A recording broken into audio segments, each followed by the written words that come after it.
નમસ્કાર વિદ્યાર્થી મિત્રો, નિવિઝન સ્કૂલની યુટ્યુબ ચેનલ પર આપ બધાનું હાર્દિક સ્વાગત છે। આજે આપણે ધોરણ 9ની અંદર ગણિત વિષયમાં પ્રકરણ નંબર 6 એટલે કે રેખાઓ અને ખૂણાઓ વિશે અભ્યાસ કરવાનો છે। તો ચાલો જોઈએ સૌપ્રથમ રેખાઓ। રેખાઓથી તમે બધા પરિચિત છો જ કે રેખા એટલે શું।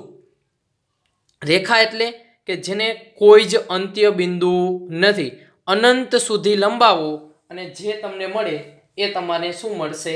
રેખા। એટલે કે રેખાખંડ દોરો અને એને અનંત સુધી લંબાવો। રેખાખંડ દોરી આપણે અને એને અનંત સુધી લંબાવી એટલે એ આપણને મળશે રેખા। તો રેખાખંડ દોરવા ઓછામાં ઓછા બે બિંદુની જરૂર પડે। એક બિંદુ, આ બીજું બિંદુ, બે બિંદુમાંથી તમે રેખા દોરી શકો તો આને તમે આમ અનંત સુધી લંબાવો એટલે શું મળશે? રેખા। રેખાથી બધા પરિચિત છો કે અનંત સુધી લંબાવો રેખાખંડને એટલે રેખા મળે। હવે આ આમ એરો કર્યો છે એનો મતલબ કે એ બાજુ આગળ ને આગળ ચાલ્યું જાય છે। અહીંયા પણ એમ આ બાજુ આગળ આગળ હજી તમારે જેટલું દોરવું એટલું તમે દોરી શકો છો। હવે તો કે રેખાને સંકેતમાં કઈ વડે દર્શાવાય?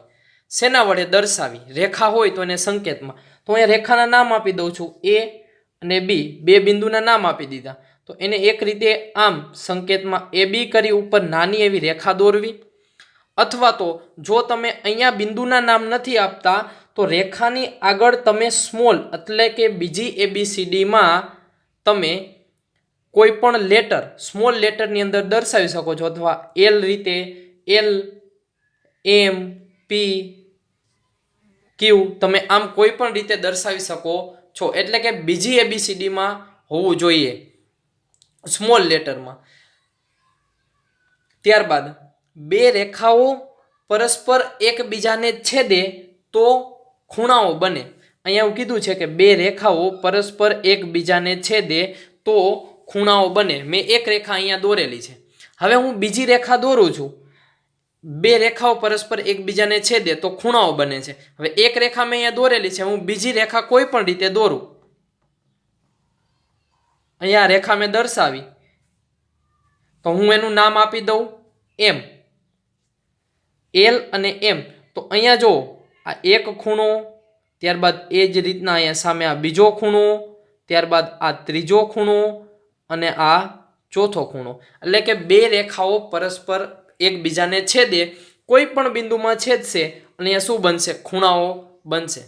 ત્યારબાદ અહીંયા બે સમાંતર રેખા દોરેલી છે। હવે સમાંતર રેખાઓમાં પણ એ જ રીતના સમાંતર રેખા દોરેલી હોય અને એને કોઈ ત્રીજી રેખા છેદે તો અહીંયા પણ શું બનશે? ખૂણાઓ બનશે। આને હું ટી નામ આપી દઉં। તો જો અહીંયા એક ખૂણો બન્યો, આ બીજો, આ ત્રીજો, આ ચોથો, ચાર ખૂણા અહીંયા, એક, બે, આ ત્રણ અને ચાર, ચાર ખૂણા અહીંયા, ચાર અહીંયા, ચાર અહીંયા, ટોટલ 8 ખૂણા। એટલે કે બે રેખા ગમે ત્યારે છેદે, ગમે એમ છેદે, સમાંતર હોય તોય ભલે, અહીંયા સમાંતર છે ને એની ત્રીજી રેખા છેદી, અહીંયા બે રેખા છેદી, એક આમ છે, અહીંયા એક બિંદુમાં છેદે છે એટલે ખૂણાઓ બનશે। અહીંયા ચાર ખૂણા બન્યા, અહીંયા ટોટલ 8 બન્યા, અહીંયા ચાર ખૂણાઓ બન્યા। એટલે એક વસ્તુ યાદ રાખવાની કે રેખાઓ છેદશે એટલે શું બનશે? ખૂણાઓ।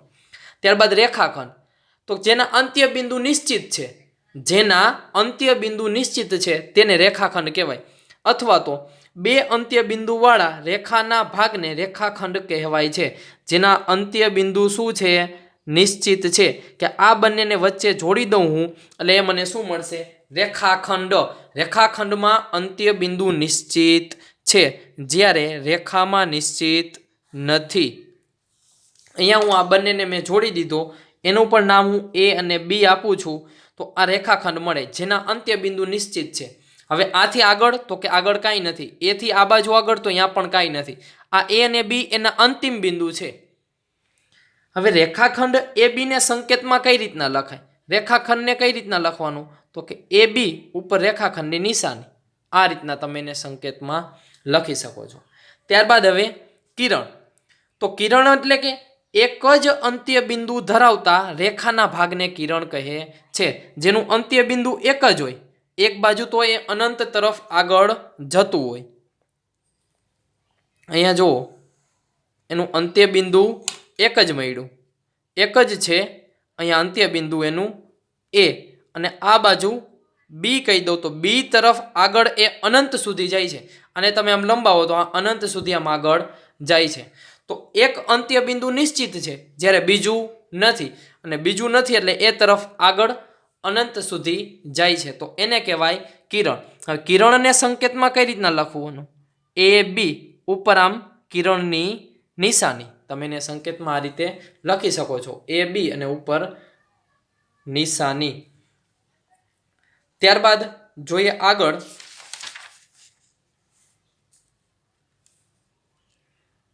સમરેખ બિંદુઓ. અહીંયા બે બિંદુઓ જોવાના છે, એક સમરેખ બિંદુઓ અને અસમરેખ બિંદુઓ. નામ જ ઉપરથી ખબર પડી જાય, સમરેખ. સમરેખ એક જ રેખા પર આવેલા હોય એ બધા બિંદુઓને સમરેખ બિંદુ કહેવાય. શોર્ટ એન્ડ સ્વીટમાં એક જ રેખા ઉપર આવેલા હોય એ બધા બિંદુઓને સમરેખ બિંદુઓ કહેવાય. હવે જો એ પરફેક્ટ વ્યાખ્યા શું કહે છે કે જો 3 કે 3 થી વધારે બિંદુ, 3 કે 3 થી વધારે બિંદુ, બે બિંદુ કેમ ન કીધા? કારણ કે બે બિંદુ તમે કોઈ પણ રીતે દોરો એમાંથી રેખા પસાર થાય. હવે આપણને એમ થાય કે હું આ રીતના દોરું, આ સમરેખ નથી, તો આમ રેખા થાય, આ રીતના રેખા પસાર થાય છે. ત્યારબાદ મને એમ થાય કે હું આમ દોરું તો અહીંયાથી પણ રેખા પસાર થાય છે. એટલે બે બિંદુઓ તો હંમેશા સમરેખ હશે જ. નક્કી ક્યાંથી કરવાનું? 3 બિંદુઓથી. જો 3 કે 3 થી વધારે બિંદુઓ એક જ રેખા પર આવેલા હોય, બે તો હોય જ છે, 3 કે 3 થી વધારે બિંદુ એક જ રેખા પર આવેલા હોય તો તે બિંદુઓને સમરેખ બિંદુ કહે છે. કેવા બિંદુ? સમરેખ. સમરેખ એટલે સીધી રેખામાં આવેલા હોય. આટલું આપણે શોર્ટમાં યાદ રાખશું કે સમરેખ એટલે એક જ રેખા પર આવેલા હોય. કેટલા? 3 કે 3 થી વધારે બિંદુ. મેં 3 બિંદુ દર્શાવ્યા છે, 1, 2 અને 3. હવે જોઈએ એમાંથી રેખા પસાર કરીએ.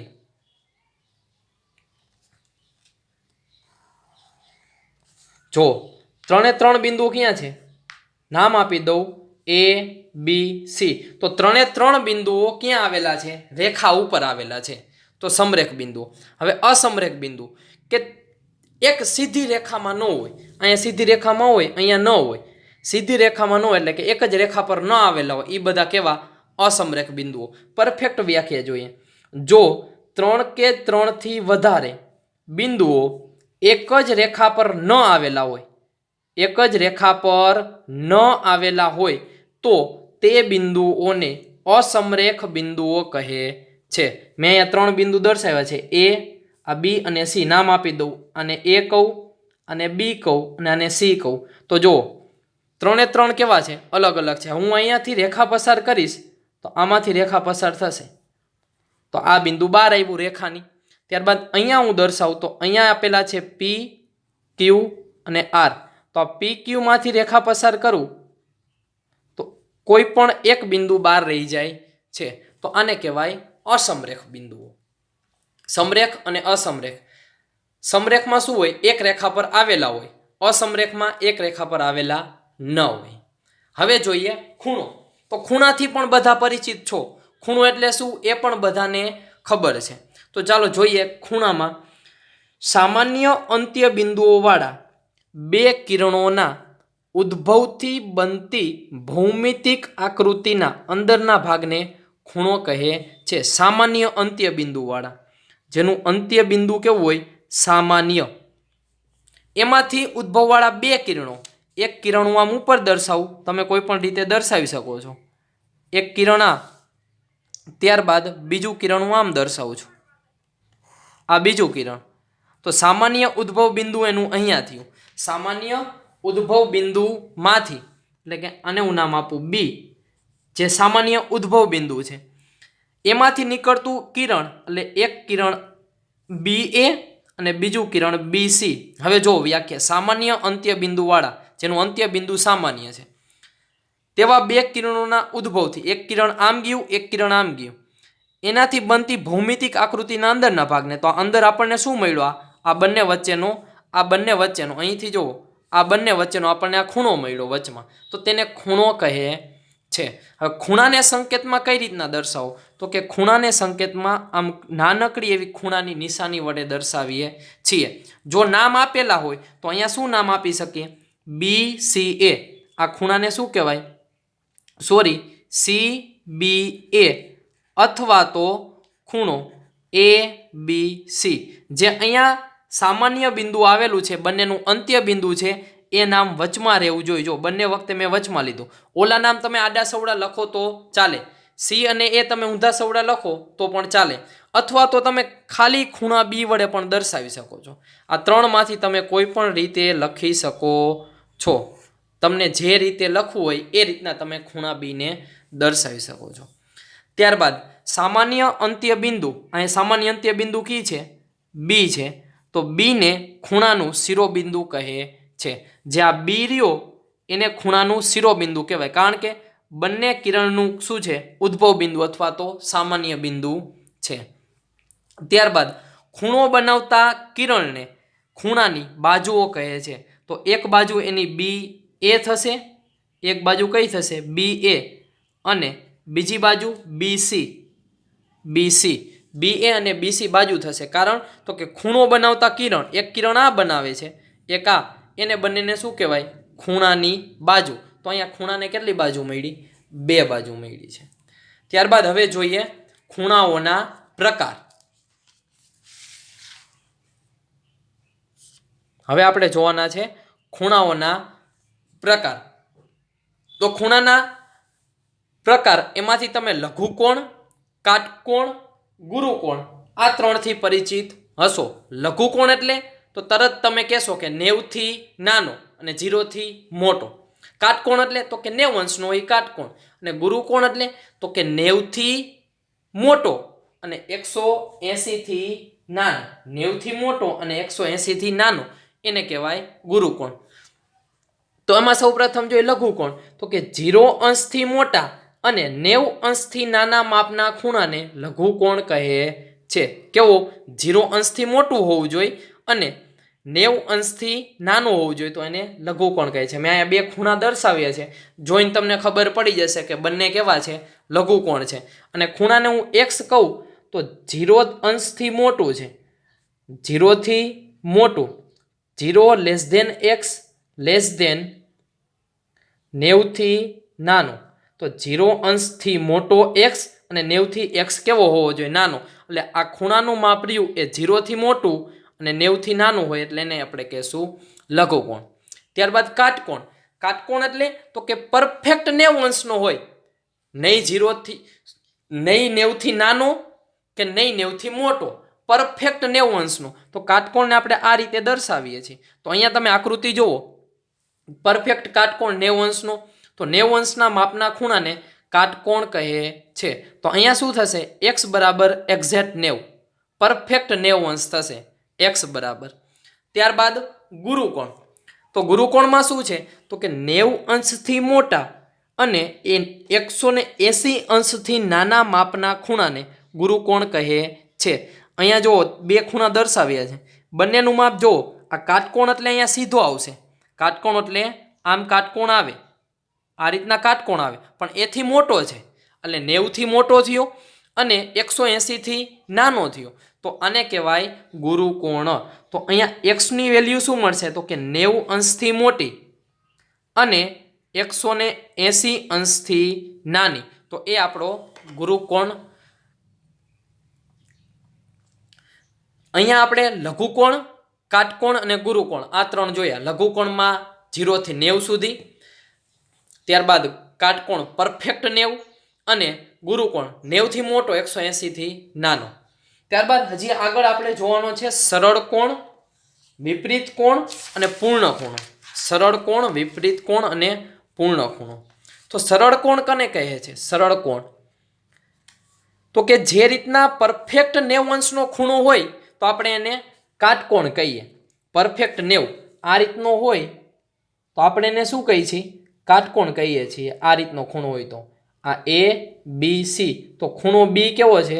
90 અંશનો, તો આને આપણે કાટકોણ કહીએ છીએ. હવે એ રીતના જો ખૂણો 180 અંશનો હોય, આ AB ને હું AB આમ છે, એને બદલે હું એને હરવે નમાવીને આ રીતના લઈ લઉં. જેમ ઘડિયાળના કાંટા પરફેક્ટ 12 અને 6 ઉપર આવે, અથવા 3 અને 9 ઉપર આવે, અથવા 12 અને 6 ઉપર આવે, તો એક્ઝેક્ટ આમ સીધા હોય. અહીંયા 3 અને 9 ઉપર આવે ત્યારે પણ શું હોય? સીધા. તો એ કેવો ખૂણો બને? એ બનશે 180 નો. 180 નો ખૂણો બને એટલે એને કહેવાય સરળ કોણ. 180 અંશના માપવાળા ખૂણાને સરળ કોણ કહે છે. તો અહીંયા ખૂણો કેવી રીતના દર્શાવો? તો અહીંયાથી શરૂ કરીને આ આપણો ખૂણો, આને હું x કહી શકું. તો x બરાબર કેટલા મળે? 180 અંશ. જેમ પરફેક્ટ 90 અંશનો હોય તો કાટકોણ કહીએ છીએ, એ જ રીતના 180 અંશનો હોય તો એને આપણે કહેશું સરળ કોણ. યાદ રાખજો, અત્યાર સુધી તમે સરળ કોણ વિશે માહિતગાર નહોતા. હવે સરળ કોણ આપણા માટે નવો છે, નવો નથી. 180 અંશ એટલે સરળ કોણ. એક જ વસ્તુ યાદ રાખવાની છે, 180 અંશનો ખૂણો એટલે સરળ કોણ. લઘુકોણ, કાટકોણ અને ગુરુકોણ તો બધાને આવડશે. હવે અહીંથી તમારે જોવાનું છે 180 અંશનો એટલે સરળ કોણ. ત્યારબાદ હવે વિપરીત કોણ. વિપરીત કોણ 180 અંશથી મોટો અને 360 અંશથી નાના માપના ખૂણાને વિપરીત કોણ કહે છે. 180 થી કેવો? મોટો, અને 360 અંશથી નાના માપના ખૂણાને વિપરીત કોણ કહે છે. હવે મેં અહીંયા આકૃતિ દોરી છે AOB. હવે જોઈને તમે એમ કહેશો આ લઘુ કોણ છે, પણ વિપરીત કોણ એટલે શું? 180 થી મોટો એટલે અહીંયાથી શરૂ કરીને જે આ બારનો ખૂણો છે, આ બારનો ખૂણો, અંદરનો નહીં, બારનો ખૂણો, એ તમારો વિપરીત કોણ. તો અહીંયા હું x કહી દઉં તો આ x નું મૂલ્ય શું મળશે? 180 અંશથી મોટો અને 360 અંશથી નાનો. આ આપણો શું મળશે? વિપરીત કોણ. હવે યાદ કરો, જ્યારે તમે બર્થડેમાં કેક કાપતા હોય તો કેક કાપો એટલે એક આવી રીતના આટલો ભાગ કાઢી લ્યો અને પાછળનું જે વધે આટલો તમે આ કાઢી લીધો. પાછળનું જે વધે એ તમારું વિપરીત કોણ. પાછળનો જે વધશે એ વિપરીત કોણ થશે.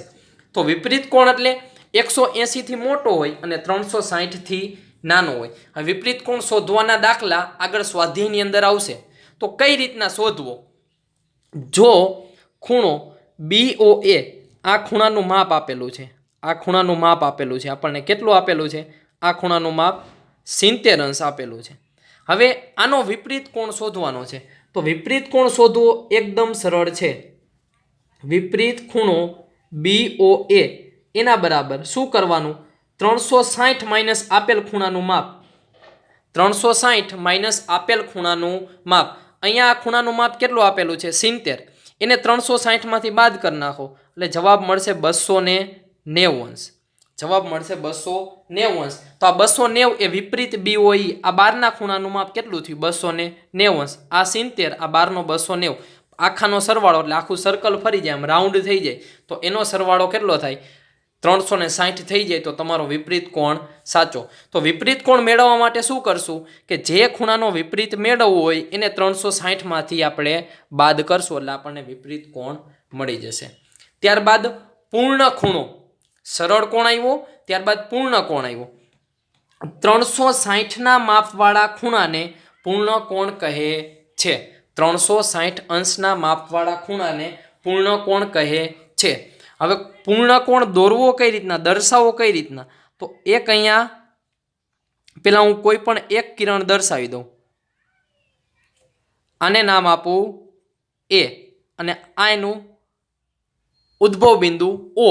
O થી A સુધી. હવે ખૂણો દર્શાવવા માટે બે કિરણ હંમેશા હોય. તો 180 નો જો ઉપર હું દોરીશ આમ તો આ ખૂણો 90 નો થશે. ત્યારબાદ અહીંયા દોરીશ તો આ 270 નો થશે. ત્યારબાદ ફરી 90 ઉમેરીશ એટલે 170, સોરી, અહીંયા 180 નો થશે. ત્યારબાદ અહીંયા હું દોરીશ એટલે 270 નો થશે. ત્યારબાદ એમાં ફરી પાછો 90 ઉમેરું એટલે જેમ ઘડિયાળનો કાંટો 12 ઉપરથી શરૂ કરીને હરવે હરવે 3 ઉપર પહોંચે એટલે તમારે 90 નો ખૂણો થાય. 3 થી 6 ઉપર પહોંચે એટલે 180 નો ખૂણો થશે. 6 થી 9 ઉપર પહોંચે એટલે 270 નો ખૂણો થશે. ફરી પાછો કાંટો 12 ઉપર પહોંચશે એટલે અહીંયાથી કિરણ આમ ફરતું ફરતું ફરતું ફરતું ફરી પાછું અહીંયા પહોંચશે. તો અને હું B નામ આપું તો એ 360 અંશ એટલે આખું સર્કલ ફરી જશે. એટલે અહીંયાથી શરૂ કરીને અહીંયા સુધી અને x કહું તો x બરાબર કેટલા? 360 અંશ. તમે ઘડિયાળમાં જુઓ 12 ઉપરથી કાંટો શરૂ થશે એટલે બંને કાંટા એક સમયે કલાક કાંટો અને મિનિટ કાંટો 12 ઉપર પરફેક્ટ ભેગા થશે. તો 12 ઉપર જે પરફેક્ટ ભેગા થાય છે કલાક કાંટો અને મિનિટ કાંટો એ 12 ઉપર પરફેક્ટ ભેગા થાય એ આપણો પૂર્ણ ખૂણો. પૂર્ણ ખૂણ એટલે 360 અંશ. આપણે એટલું યાદ રાખવાનું છે. ત્યારબાદ આગળ જોઈએ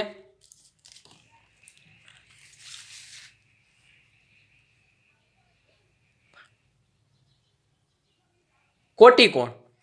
કોટિકોણ તો કોટિકોણ એટલે જે બે ખૂણાઓના માપનો સરવાળો 90 અંશ થાય તે બે ખૂણાઓને એકબીજાના કોટિકોણ કહે છે. શું કીધું?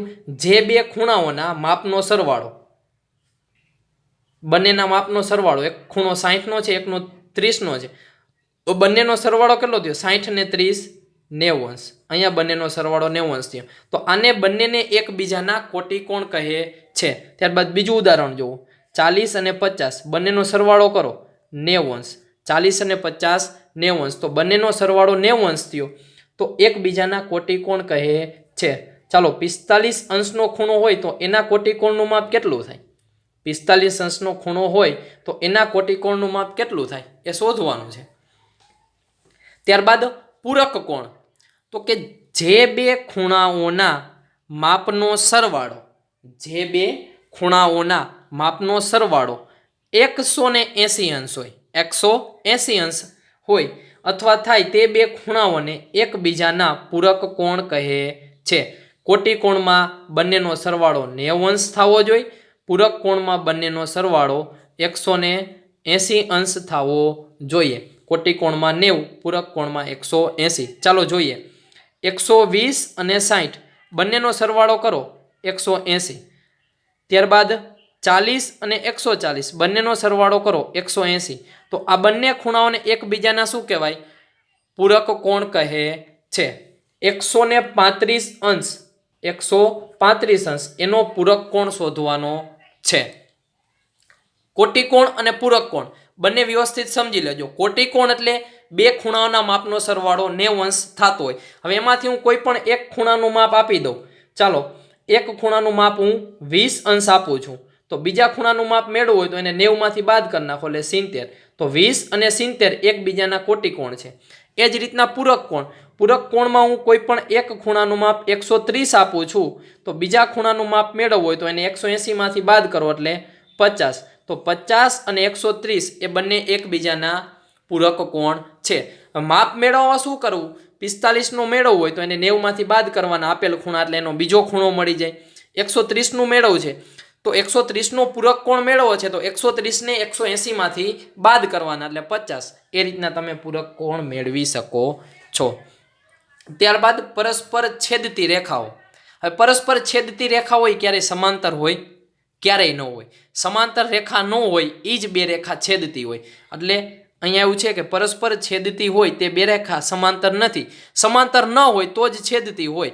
અહીંયા આમ સમાંતર હોય એ બંને રેખા તમે ગમે એટલું એને આમ આગળ લંબાવશો પણ બંને રેખા ક્યારેય છેદશે નહીં. એટલે સમાંતર ન હોય એવી જ રેખા છેદતી હોય. એક વસ્તુ ક્લિયર કટ યાદ રાખી લેજો. ત્યારબાદ પરસ્પર છેદતી ન હોય તેવી રેખા. હવે છેદતી ન હોય તો હમણાં મેં અહીં કીધું કેવી હોવી જોઈએ? સમાંતર. તો છેદતી ન હોય તેવી રેખાઓ પરસ્પર સમાંતર છે.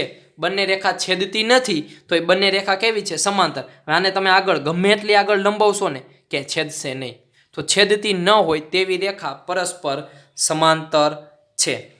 ત્યારબાદ બંને સમાંતર રેખાઓના ભિન્ન બિંદુઓ પર તેના સામાન્ય લંબની લંબાઈ સમાન રહેશે. હવે અહીંયા બિંદુ કોઈ પણ છે, હવે ત્યાંથી હું સામેની બાજુ કોઈ પણ ભિન્ન બિંદુ એના સામાન્ય લંબની લંબાઈ, લંબ એટલે પરફેક્ટ 90નો ખૂણો થાય સામેની બાજુ ત્યારે એને લંબ કહેવાય. તો સામાન્ય